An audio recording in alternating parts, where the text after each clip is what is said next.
David and Ryan back, and the Lakers finally got their center. DeAndre Ayton was introduced today. LA signed him to a 2-year deal for $16 million after the Trailblazers bought him out of his max deal just 2 years after the Phoenix Suns traded him to Portland. Ayton, the former top pick in the draft in 2018, had high praise for the man taking 2 spots after him. His new teammate was Doncic. I feel like a video game. Like somebody set it up. Somebody set this up. But like, honestly, this is an opportunity that I won't take for granted. You know, Luka's a once-in-a-generation player, and I'm happy to be his teammate. You know, hearing how much shape he's been in, he's super ripped, and I'm finally glad to be on his side. You know, while he's doing all of that. I'm just truly excited. You know, we want to win the championship right now. And I want to win right now. It's going to just be a part of a win.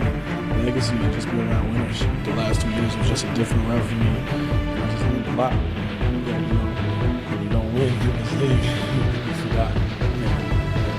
I'm just glad Lakers this year. Last game of the night on Tuesday in Summer League was the Lakers and the Spurs, and we begin with Darius Bazley kicking it out to Dalton Connect.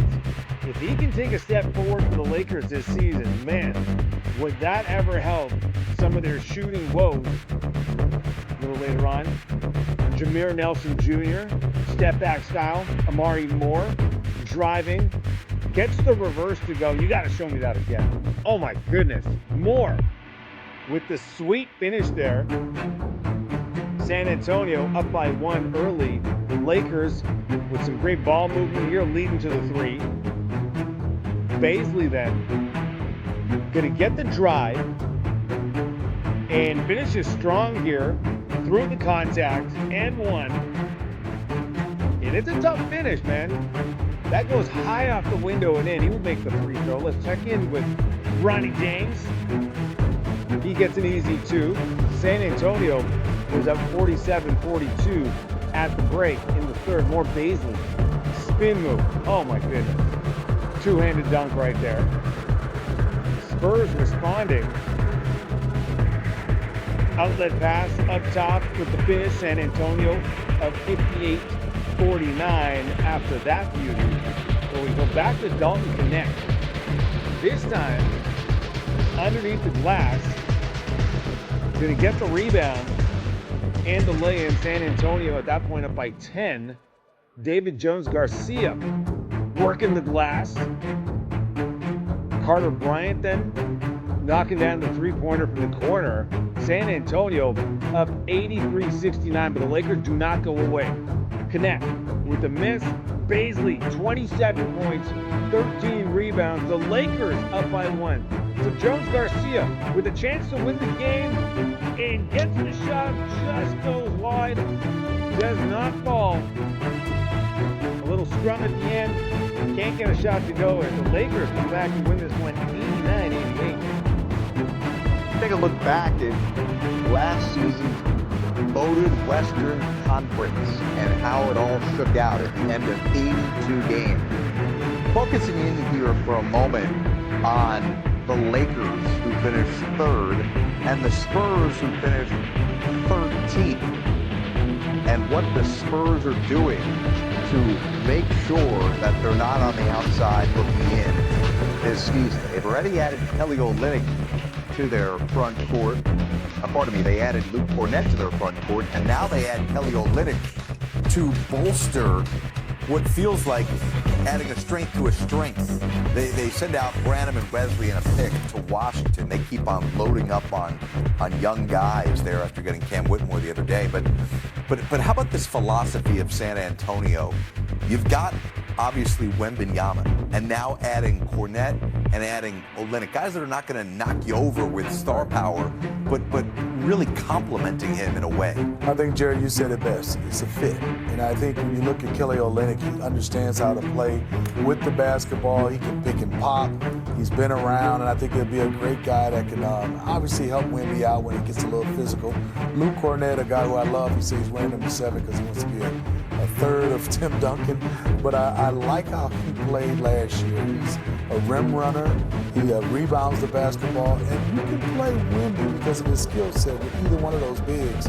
And they're huge in the backcourt with Fox and Harper, and then also Stephon Castle, Vassell. They still have a lot of guys, and Carter Bryant is a 3 and D guy, and the emphasis on D. He can really defend.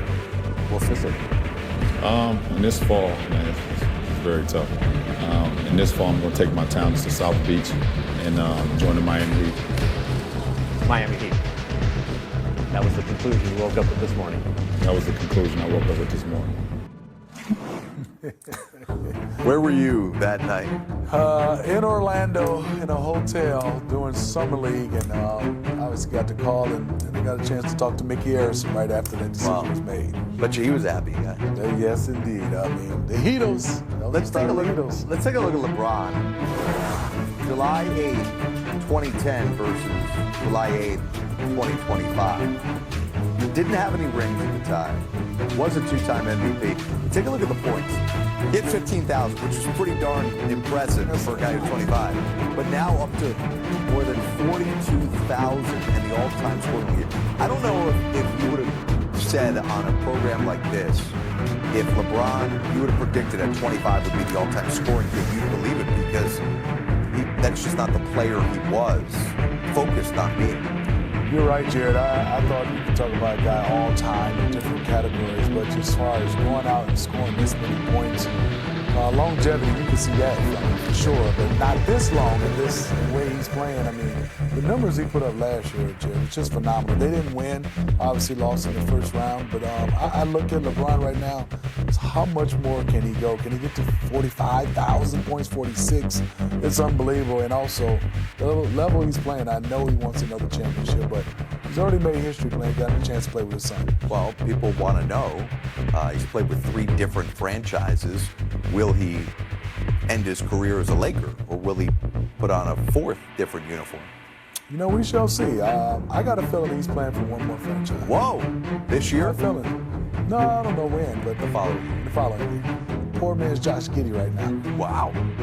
Quite the compliment. Yeah, it is. All right. So we'll get back to some of the hoops in a moment, but some other news of the day. The Knicks have their 15th head coach, just of the 21st century. Mike Brown officially introduced to the New York media on Tuesday.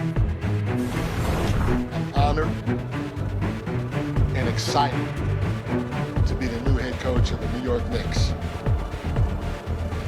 We talk about the historic franchise, Madison Square Garden. It's iconic. Our fans, they're the most knowledgeable, passionate, probably in all of sports. There's a lot of work to be done. We have an outstanding roster. What they did in the playoffs shows their potential.